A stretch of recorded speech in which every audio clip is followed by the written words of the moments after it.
teachers, and my dear friends. My HM Miss name is Farzana Tundekar Miss. My supervisor name is Rose Miss. My class teacher name is Meena Hungar Miss. And my name is Gaurish Chandrakant Rakhaye from Senior KGA.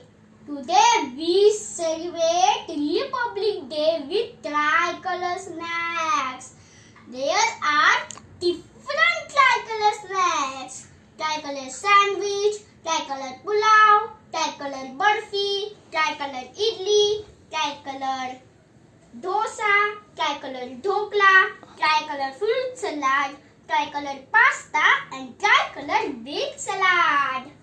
But my favorite snack is tricolor baked salad because with salad is good for our health.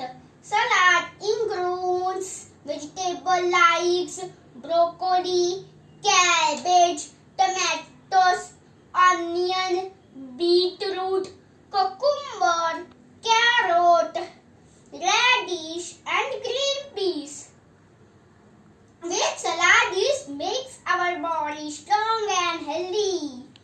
We get vitamins A and C, calcium, fiber and energy from baked salad. So, to make tricolor baked salad, I use slices of carrot for orange color, slices of radish for white color, and broccoli for green color. So I like the tricolor baked salad very much. Thank you, Miss, and thank you everyone.